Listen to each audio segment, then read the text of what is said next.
ye papa John Dramani Mahama. Incoming president Orban. Only very careful with some of the prophets. Maybe too much GH akasa. Be very careful with them. And so will give for me the prophets saba. You fake. You will give for and mind you say, or give for be anywhere with Fred Radia or Becca say, what you know about the Anwaka say B. So you say, maybe Casa Mrebino can be Mahama can never become president in Ghana again. Nanetania, Ako, Bible Suma Etia say, Radi the Sihini. Is there anything too hard for the Lord? Bibia me Radio Nana. And you will give for me and the voice about bad free nyame the nyame kind na obekasa waka you be cursed and you have to face the consequence of a death penalty.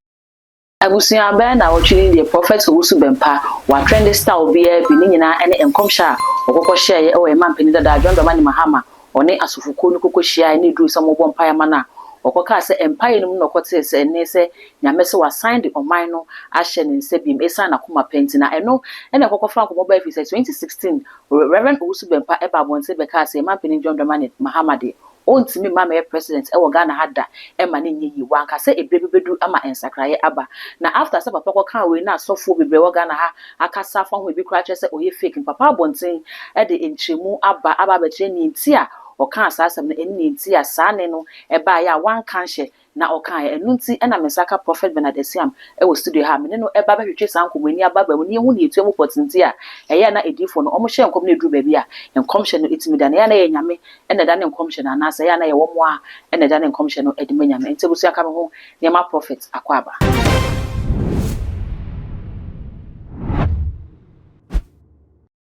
prophet pacha mu akwaba Me use me do. You prophet we dey yen hyenkomo na sese yen hwe se ne ekosui Reverend Owusu Bempa asem okokan yi ene enchemu a wasan e de aba ene ne asofo ni bia kan nyina yen kan nyina mfo na ohu ni nyina asen Mamenchia motifu achirichiri ni benche eba too much GT so na meme de eya na unse a time will come Ghana yebehunu the true prophets of the land. Okay. The true prophets of the land. Me Magina platform Bibliswa kase NDC is coming to rule for another 20 years. 20 years. Our Ghana. Oh, mark it on the wall. Ebemo Okujato Black Papa be president in Ghana. And a concern Odifo bi ba bonten be kasa. Ye woni mi you know in the realms. Okay. Whiter, anye white be black. Okay. Anye Nyankopon a be Satan. Okay. What you say? Enti obu wa ohima obetimi ate ani bi. But okay, in kind Proverbs chapter 14 verse 29 Bible say na huhu mu katere fo no wa akokan de soso. Na huhu mu katere fo no oba be no ti obetimi ate ani bi.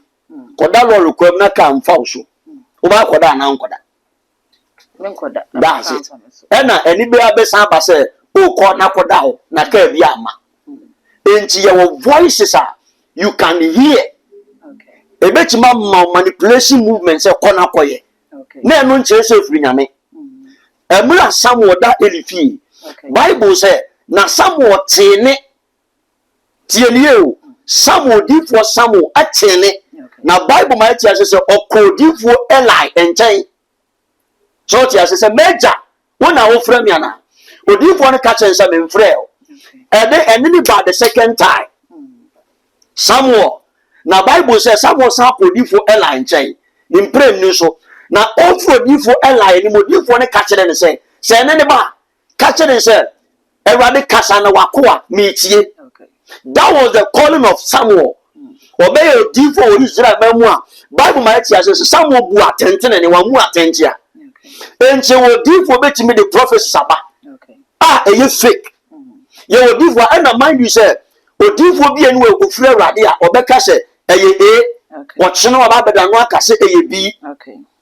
So what you say? And ye papa John Dramani Mahama.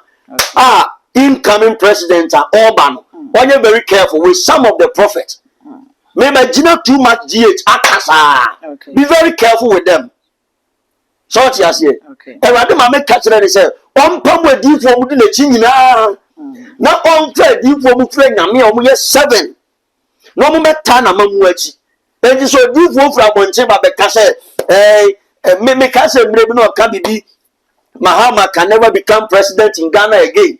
Na ne tenure akọ Bible nso ma yeti asese Awurade de si hene. Awurade na ede yi. What you say? Ana onu anso de sen tu hene. Esi ahene ya tu ahene nyame. Enti onu Nyankopon go say, is there anything too hard for the Lord? Biribi ya mi Awurade yo nana. Enti odifo betimi de ene aba. E de the voice aba. Ba de mfiri nyame. Short you say. E na hu say the nyame kan na obekasa waka, you be cursed and you have to face the consequence of a death penalty. Deuteronomy chapter 18 verse 15 to 23. Bible say na odifo bi obema ne homene so aka nsem bi e wo me Awurade din mu a me asafo yehu a mense no that prophet will die. Okay.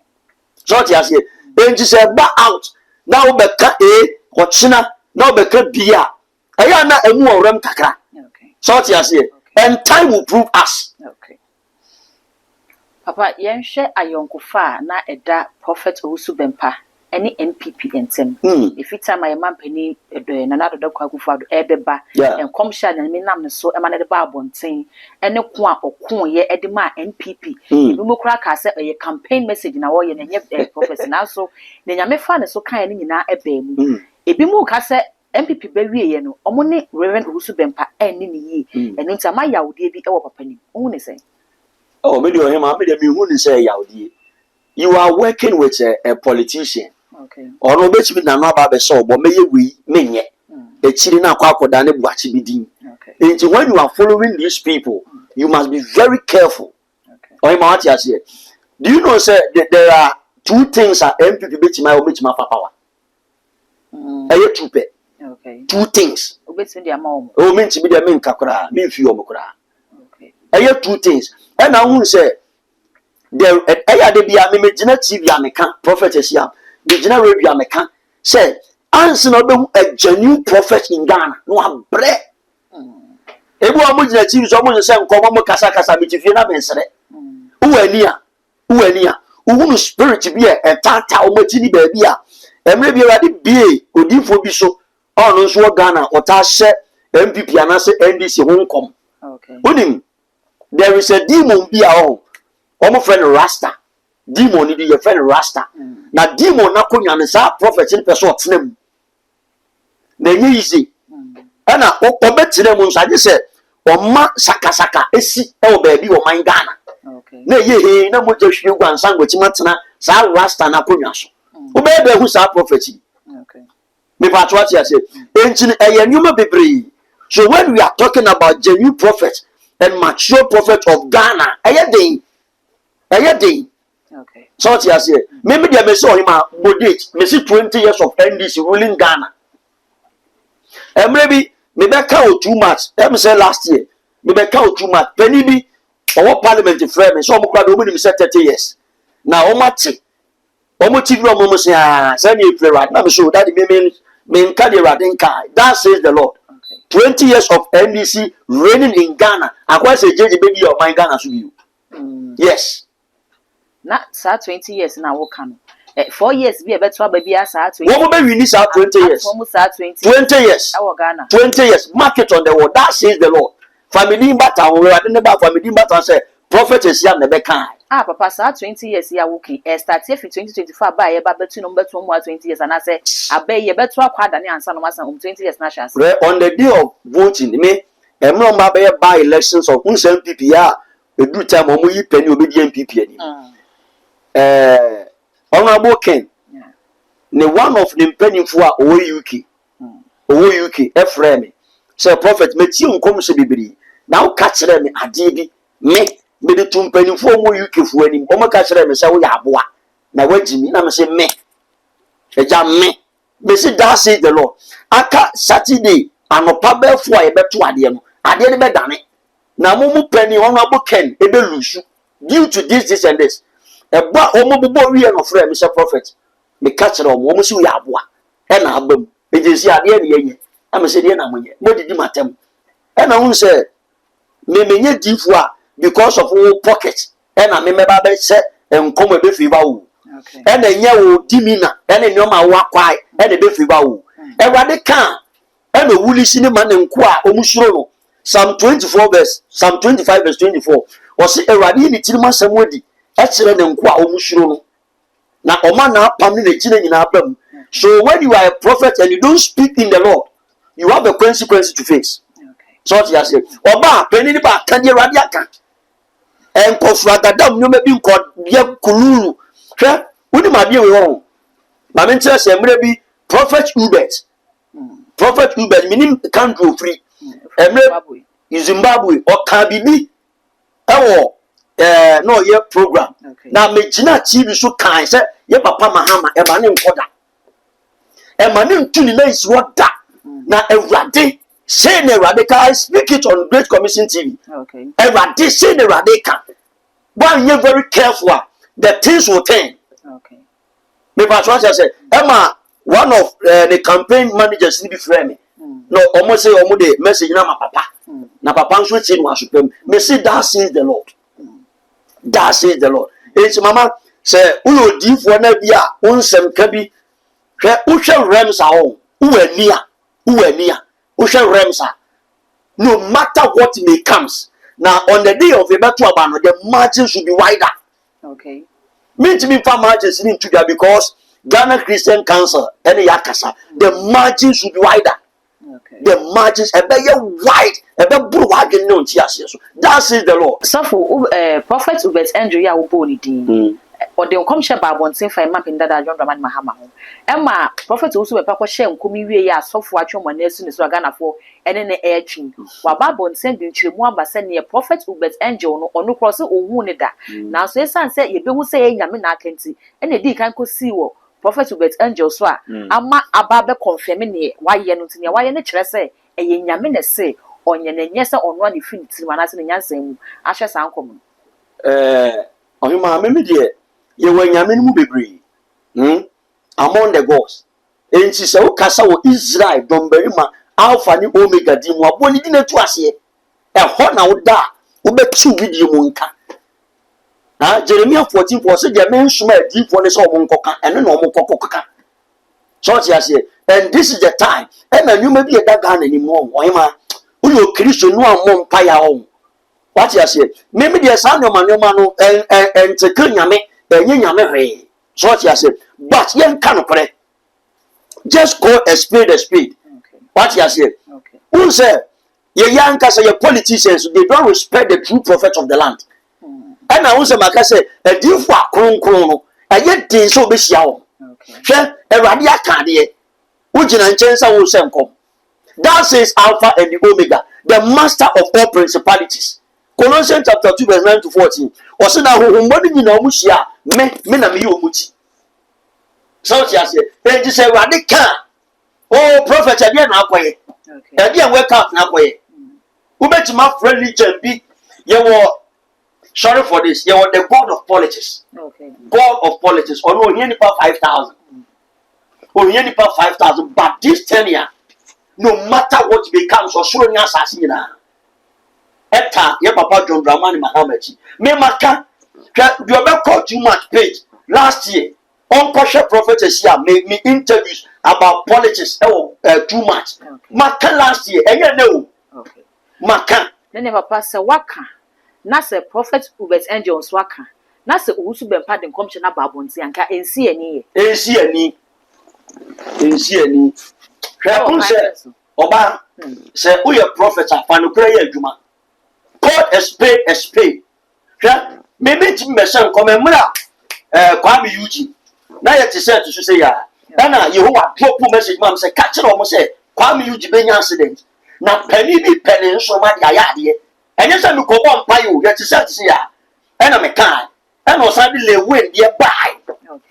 So she has said, me kind, Abana say, man, and young men are made me you are and they have for you at that you may be ready.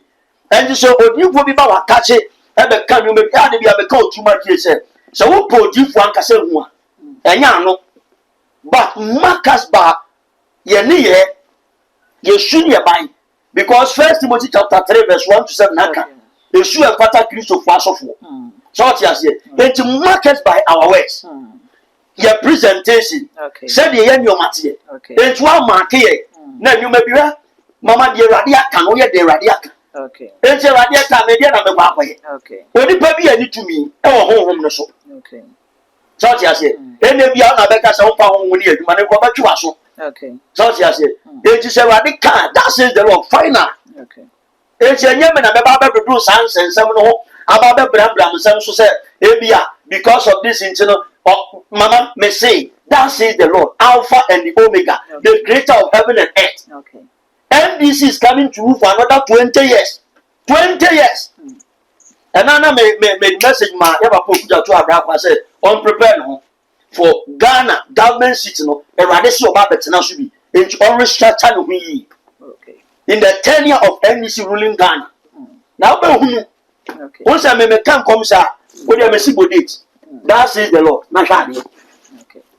Papa, you see.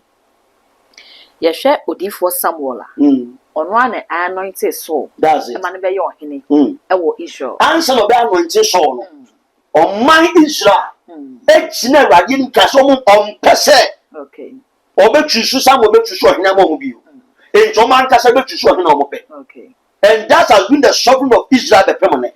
Ɔno nso na ɛkɔ anointed David. That's it. Enti ɛntumi mma sɛ Reverend Owusu Bempah nyame fa ne so ma oyi Yeman Penin Nana Dada Kwakufo president. Enti affair bra so say nyame asan afọ no ane so san koyi president foforo. Ade enti na no de mobeka say koka say eye Mahama neba na enye Baumia na ebenti enye eye fake prophet no de aba bonten. Mama unse ya meka say the radin kan enka consequences wo. Okay. So what you say? Ya papa na be gina bonten ka say ya papa John Dramani Mahama can never become a president in Ghana. Okay. Enti Balaam your friend is on that to me on mine. Na oba ye no afei o se we mu ye the peculiar people radi Israel. Enti me domi anu me kese me dani ade na enane me se mama wo ani a enya anu na me ka wo ani a me bi se mi pie o manko ti ya nko preach a anko deliver radi message a manko program wa me se de me ba so ti ase anase me ko akoda man for prayer request ho e o baby en pray for no mpai mo je free so ba enya nu ye ka power majority of the problem o me na ma bonti kenken kwa so ti by can real power of God enye odifo bia na wo sa de nti sometimes ya me hunu de enu anu bi e kan ebu a me ho na me sere okay because you know say enya ma mo ye nyina no e ko wi a ti ben kuru so ti ase David me se Mahama say ye papa don Dramani Mahama ra e rade say e difo mu de le chi no won jetu bia o rije obia anya papa na on power difo mu free nyame 7 no mu so na memu ase na hwe de besi wo Ghana e je anya bibia na obi ba beka na on respect difo mu o man mu obi o man mu so de kwa respect sa difo what be pay what if you don't respect them, but you are going to give obedience and allegiance to another prophet in another country. Does it serve God well? And to me, must say a bayani who say a yen yame and a air nadi means in the manico siwo, Prophet Ubet Angel one sana, a babesi. Mama forget to say case me and person that I could Maybe Gina TV can say Papa your mama name call.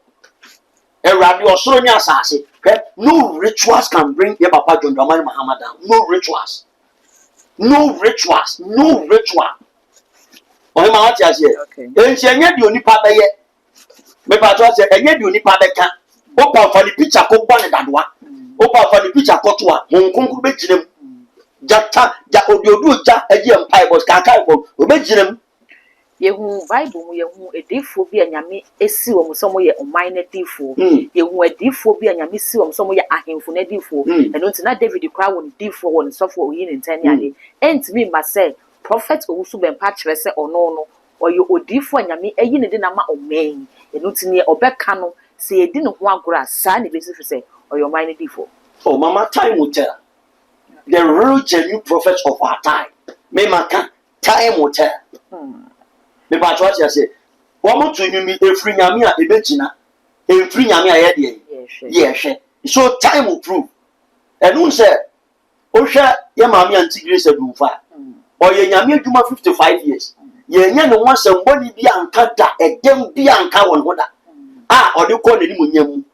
Ah, you couldn't papa and sounds to the Tuano, or the Munyam. Okay. The Patch, I say. If we Yamia, a Yaman and the Baba Dome, a Yaman American say be but a yard dorsal. So I say, a yard dorsal. When time is right and time is right. Monsieur, on the day about margin about dorsal. Margin about dorsal. And never put wagon in so. Or see if God be for us. As I say, who can be Yaman? What you say? And MPP were saying they can break the age. Okay. They can break the age. You see, 8 and 1 about. And only a prophetical message. And only a prophetical acceleration or prophetical affirmation. Okay. MPP people were saying we can break the age. We can break the age. But I see an 8 and 1 about.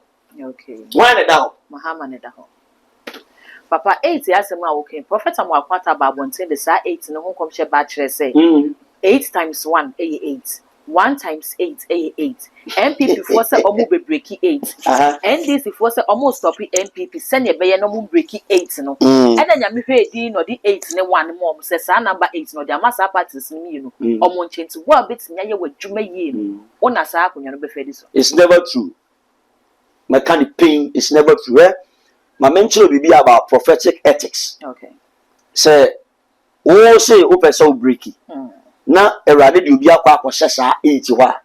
And your prophetical balance in a prophet corridors of power, and the barber between you may be. There be. Then Yamia can and one woman can. And MPP made a big mistake for not bringing your papa honorable in Japan. Maybe Jina too much kind. And honorable in Japan be Jinaya. Ne rade se onkoye ekunafo ne enwusiafo enipa baako 5,000 adoye. Okay. Adoye. Enu no ya obetima tena Ghana City ni so kom. Jesi ade na ade yi. Aye buachi bidin ne boa. Me mpese me die bia kom too much. Okay. Me mpese me die bia kom too much. Yo wa so ni ntie de ho me ka kira safo. Okay. Prophet Amwakwata Sababontin abekire se ye so penny prophet Usu Bempa nyame de nanado danko akufado mfoni ato ne techema so nti waye no difo e de ama nanado danko akufado enu nti se nanado na mamu atwam a prophet Usu Bempa commission so atwam saa sini binya sunsu aso bo papa ne so ana me de prophet Amwakwata ni mudro ne se ne o say Bible say show me your friend, I will show you his character. Okay. So what you say ye papa difo prophet Amwakwata na aka na asem me ne wa ametwe na no awofo. Okay. Me pa cho achi ase e wodo a e beba so achi ase wo na de papa ne kosi ho na isi Ewrade se hwe Ewrade kwa ma odi ne kosi ho hwe Ghana brabre hwe Ghana sofa ha Ewrade o e na o Bible mu se o mampani a ne tirimu odin a odi o man so o man ni si apini na o man ne bo. So what you say? Maybe the Yenyan made you for some real me per se ready say baby. Near the young Cassa and Tamuncomo because I'm found Punto Biamreme and Fashimbre and Ezekiel chapter 13, verse 1 or can be about a different or say now Odiphobia or Becassa Radi Dimu now Adiana Memunobabe or mine at this one. Or Babe or mine, no Bible one coming in time. Say different Babe or mine at this one. Jeremiah chapter 23, verse number 11, 13, 25 to 34. 11 will say, now, I saw for near deep in Suriname. Now, me already me fear and put a moon bonnet. Okay. 13 was Samaria deep for him with me who pass yasem. One with the bass and come my Israel help for me. Okay. Jeremiah 23, verse 25 was say, you were deep for me, we are men some woman and more. At the same come. Oba the ba 29 one or kaya kosi say ye odinfo bia oso daye. Okay. Odaye no wona wakwa akoda no oso daye na no nkire say Ewrade na aka. Me pa to ati ase. Obeti menya trans. Na no nkire say Ewrade na eye. Me pa to ati ase. Okay. Enti sa part in the empese e di say fridge mu, e di say baby. Me pa to ati ase. Say e papa Mahama betie mi a, obi obere video na no papa Mahama eyi a connection. Ta video ni man. Edifo mu di na chi nyina mfiri nyame. That says Alpha and Omega. All reject one drop mu nyina. O wo mo numbers are only relating nyina. Na on for vibrant edifo mu mfiri nyame 7. O hima 7. No mo nse na be mu ase. Na obe hunu de Ghana be kwa akodu. Papa edifo edi ye man peni dada Muhammad chi nyina ye edifo a omo bo mpa ya ma Me say se obeba be Erade say edifo mu di be Papa John Dramani Muhammad chi de nyina mu mfiri nyame.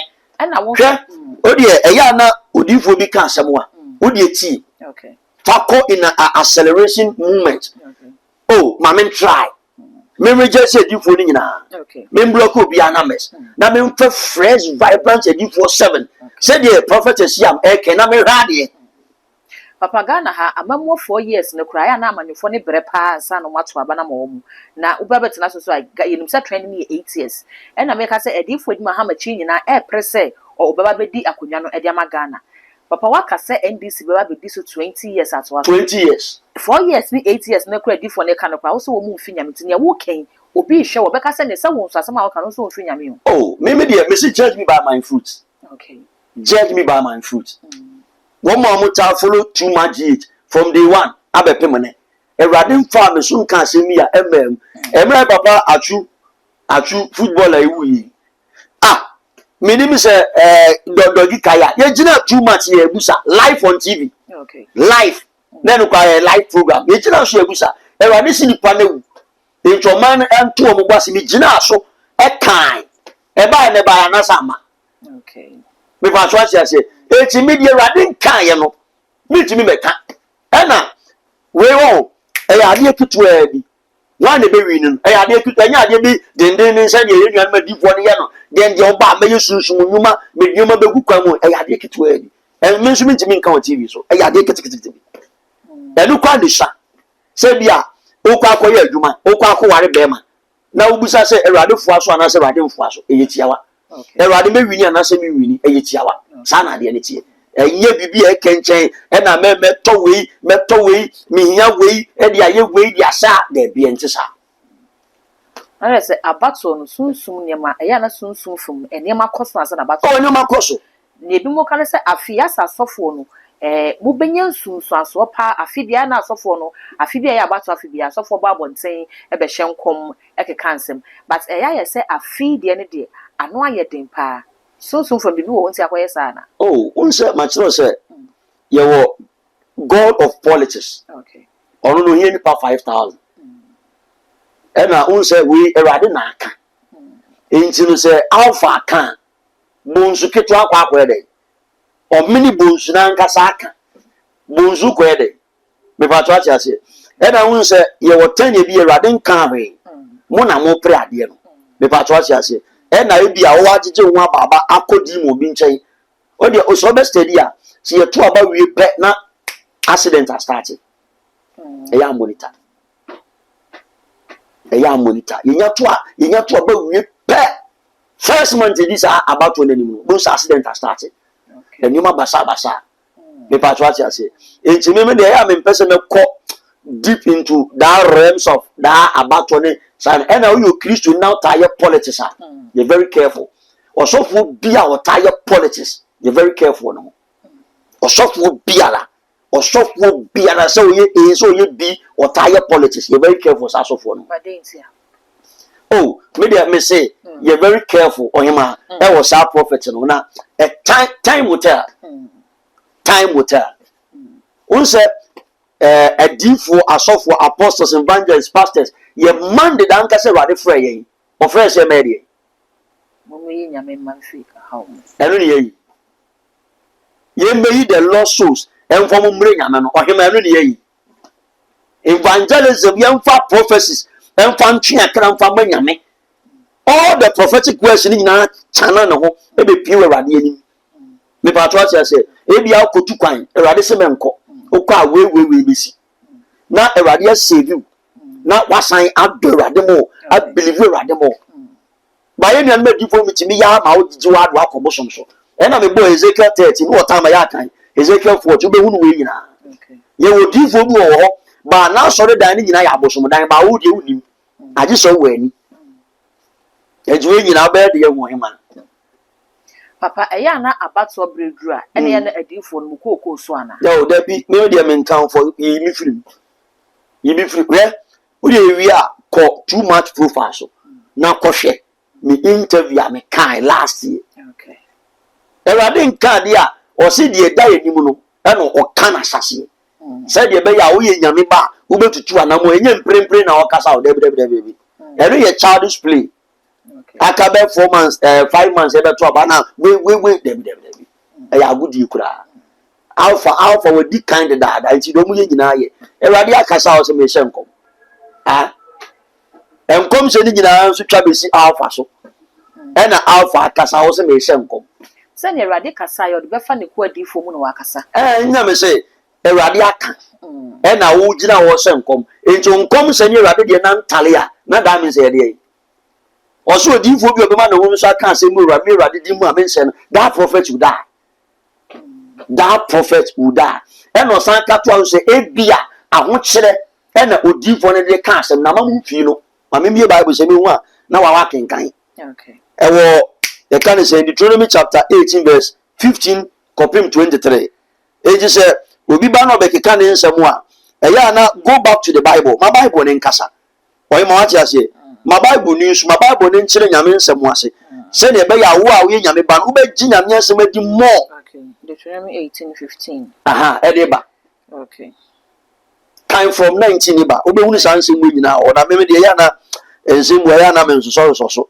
na ebeba se Aha. obiara orintie me nsem a obeka no me din mu no Ote Awurade se na ebeba se obi biara orintie me nsem a obeka e wo me Awurade me din mu no aha me na mebisa no ne ho Wote enti se Awurade nkan na okoka se Awurade na aka Awurade so bebusa saa asem no wo odifo ne nchen kenkan na wo papa munti se wo kan o se nyame ne o da bi kasa ma Bible ne nkasa na odifo a obema ne ho so aka asem bi aha na nsem no mama o se na odifo bi obema ne home ne so aka asem bi yenko me din mu e wo Awurade din mu a men share no se onka Awurade si on share sa difo ne se onka ne de obekasa enyame foforo din mu no Wote enti wo difo bi wa o kasa wo nyame foforo din mu enye nyame na ahya no o de kinkan se bi ho enye me na meka wo a obekasa enyame foforo din mu no aha odifo kono bewu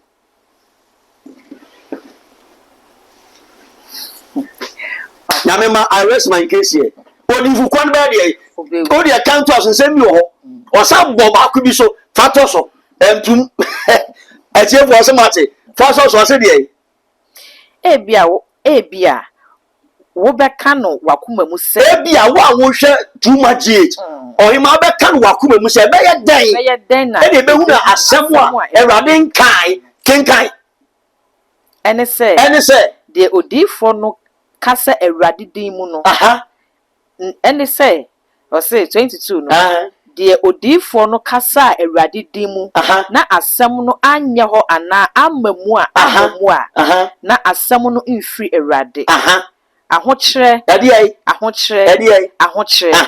na odifo no de kan suru no o se de eje de bi ka hodi o se anya de yi o se de odifo no kasa Awurade din mu na asem no anye ho ana amamu a na asem no mfiri Awurade ahokyere odifo no ahokyere na odifo no de kasa mamu nya de yi suru no mamu nya de yi suru no me na me kai nyame asem ni that says the Lord enti wo ba hom no so be kasa wo Awurade din mu Awurade nhyɛ wo sɛ kɔka papa ye hwɛ ye papa usu bempa me mo obi adin ohema se yesi obofo na me se me mo obi adin enu na Awurade aka no ye hwɛ difo yi akasa ma ye mampani dada mahame ya omo ho nkyere wo mu na waka se ahokyere nti na ode kwa kohwɛ sa wo be da hu sɛ ne ho kyere na sa ne ho nkyere no papa so be ho kyere na wo be hu ye hwɛ edom egu wo mu na ase forget your dom edom nkyere sɛ Nyankopɔn na fa ho hwɛ me penipa be 1 million atena mase a eye rituals na be eno ye demonic diabolic enfiri nyame hwɛ too much maka kyerɛ mo edom bebre ya mo hu na nyame o take it from prophet Esia enye nyame o onso di go bi control ni pa 5000 eno ofiri nyame me kwa akowuram enye nyame ɛyɛ busa sɛ firi Awurade a me pa to akyɛ sɛ adenchi na wokɔ baabi na mu sɛ Awurade sɛ menkɔ anase ma menkɔ wofiri ya na wakɔ akɔwura mu me pa to wokɔ na ebu kwasia ne nkwasia sɛ moforo a na afi aba okay papa ne krakra no ye de asɛm no ne yɛnkɔ motwetwe no ɛba yi masɛm bi sɛ etwa to ne yɛnkɔ so ne nyame adinfo yi a mo ken wo kasa yi mo kra wo se NDC betimi ebetena so 20 years 20 years enkom hye bebe na ababonte dodo na kasa wo se asɛm a makan amamu a mede mitete so asɛm a akan amamu a mede say papa asɛm a wo ken wo gina too much video so na wo kasa NDC ba bedi so 20 years amamu a o me de me mfa beti nto so me say that says the Lord NDC ba be rule Ghana for another 20 years okay eti hwɛ o de hwɛ market on the wall and target say prophet Esia me can say Awurade say NDC ba be rule Ghana for another 20 years na mo hwɛ me nya say before no me kan debi me krampo mama ofre me program kwa me mebu say Awurade say won so for the for ofri nyame ana so ofri nyame e Awurade water so ansa na me member okay so what you say o did say afia bato aye ba batu e baba nyame no nyama da adi wadifo a e wo Ghana ha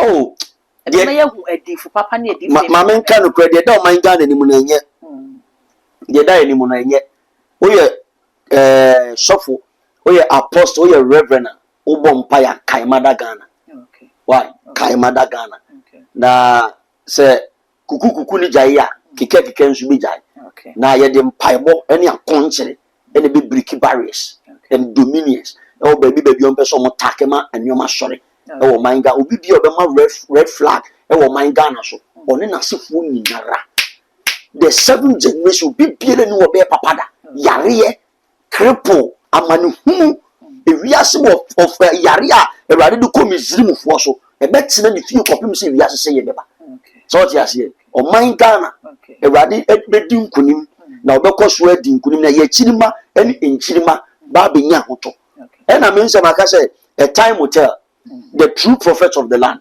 Me pa twa say, o person me didin komo a number ba ko pe 0249 631 876 0249 631 876 o amane bi o problem bi o how bi person prophet ye ginam e battle e tawachi a I am eager with my team e be ginam ama am one found to my papa efra manuato abusia prophet Bernard Esiam ene no ekokọ twetwe nkomo ewo enchiremu a ye papa Reverend Ugusu Bempa e de ababote Montene no eho na anoma bi ni so osese ye hwe ento ase 7 December 8 December 9 December du ne yambo ne ehu ne waba be omampani no eho ene be hu Ghana ha edifu e wa ha ene womo a nyame ka asem edifa wo mu aha eye too much me so subscribe ma channel ya subscribe ma page na fe ni adoma se na be ya upload bi bia wonsa ebetimi aka mesrew eya na wagya comment so e wa ase ya ma comment no e ho ntene ba na se nchimu bia so ho a ye beje bre ni aside nchimu no so aba besom ko Facebook nso a eye too much je ho so ya na wa like wa share e de ama me makra